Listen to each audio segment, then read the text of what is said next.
ഡൽഹി നിയമസഭാ തെരഞ്ഞെടുപ്പിലെ exit poll പ്രവചനങ്ങളെ അനുകൂലിച്ചും പ്രതികൂലിച്ചും രാഷ്ട്രീയ പാർട്ടികൾ.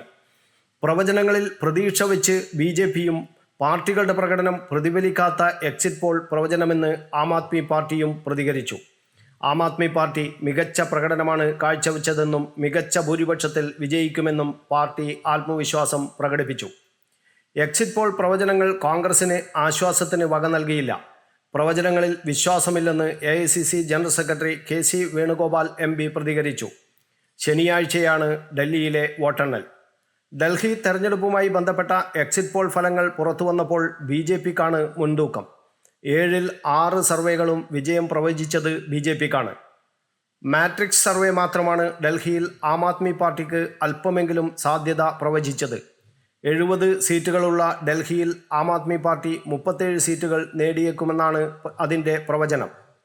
ഡൽഹിയിൽ അതിവേഗത്തിൽ വളർന്നു പന്തലിച്ച അരവിന്ദ് കെജ്രിവാളിൻ്റെ ആപ്പ് യുഗം അതേ വേഗത്തിൽ തന്നെ അവസാനിക്കുകയാണോ എന്ന സംശയങ്ങളാണ് എക്സിറ്റ് പോൾ ഫലങ്ങൾ മുന്നോട്ട് വയ്ക്കുന്നത്. പലതിലും BJPയുടെ പകുതി സീറ്റ് പോലും ആം ആദ്മിക്ക് ലഭിക്കുന്നില്ലെന്നാണ് പ്രവചനം.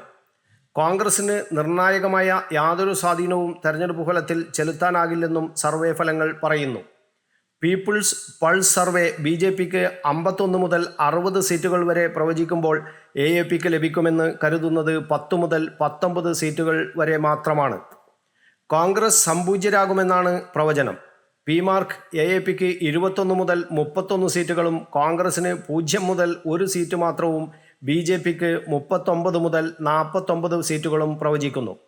പീപ്പിൾ ഇൻസൈറ്റിൻ്റെ സർവേ BJPക്ക് 40 മുതൽ 44 സീറ്റുകൾ ലഭിക്കുമെന്നും AAPക്ക് 25 മുതൽ 29 സീറ്റുകൾ വരെ ലഭിക്കുമെന്നും കോൺഗ്രസിന് 0 മുതൽ 1 സീറ്റ് മാത്രം ലഭിക്കുമെന്നുമാണ് പറയുന്നത്. ചാണക്യ BJPക്ക് 39 മുതൽ 44 സീറ്റുകൾ വരെയും AAPക്ക് 25 മുതൽ 28 സീറ്റുകൾ വരെയും കോൺഗ്രസിന് 2 മുതൽ 3 സീറ്റുകൾ വരെയും പ്രവചിക്കുന്നു. JVC AAPക്ക് 22 മുതൽ 31 സീറ്റുകൾ വരെ ലഭിക്കുമെന്നും BJPക്ക് 39 മുതൽ 45 സീറ്റുകൾ വരെ ലഭിക്കുമെന്നും കോൺഗ്രസിന് 2 സീറ്റുകൾ വരെയും ലഭിക്കുമെന്നും പറയുന്നു. 24 പോൾ ഓഫ് പോൾസ് AAPക്ക് 26 സീറ്റുകളും BJPക്ക് 43 സീറ്റുകളും കോൺഗ്രസിന് 1 സീറ്റും ലഭിക്കുമെന്നാണ് കണക്കാക്കിയിരിക്കുന്നത്. News bureau, Kannur media.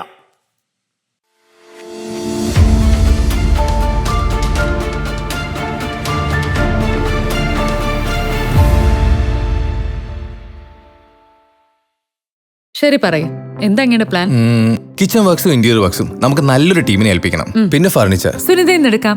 അവിടെ ആകുമ്പോ എല്ലാ മോഡൽ ഫർണിച്ചറും അവൈലബിൾ ആണ്. മോഡേൺ വേണമെങ്കിൽ മോഡേൺ, ട്രഡീഷണൽ വേണമെങ്കിൽ ട്രഡീഷണൽ. ഇനിയിപ്പോ ഇമ്പോർട്ടഡ് ഫർണിച്ചർ വേണമെങ്കിലോ അതും സുനിതയിലുണ്ട്. ചേട്ടാ, ഫർണിച്ചർ സുനിതയിലാണെങ്കിൽ മോഡുലർ കിച്ചണും ഇന്റീരിയർ വർക്സും അവരെ തന്നെ ഏൽപ്പിച്ചാ പോരെ? അതിനവർ ഇന്റീരിയർ വർക്സ് ഒക്കെ ചെയ്യുന്നുണ്ടോ? ഒരു വീടിന്റെ മുഴുവൻ ഇന്റീരിയർ ഡിസൈൻ ചെയ്ത് ഫിനിഷ് ചെയ്യാനുള്ള സ്പെഷ്യലൈസ്ഡ് ആൻഡ് എക്സ്പീരിയൻസ് ടീമും സ്വന്തമായ ഒരു മാനുഫാക്ചറിംഗ് യൂണിറ്റും ഉണ്ട് സുനിതയ്ക്ക്. ഇപ്പോൾ ഏത് ജനറേഷന്റെയും ഫേവറേറ്റ് സുനിത ഫർണിച്ചർ.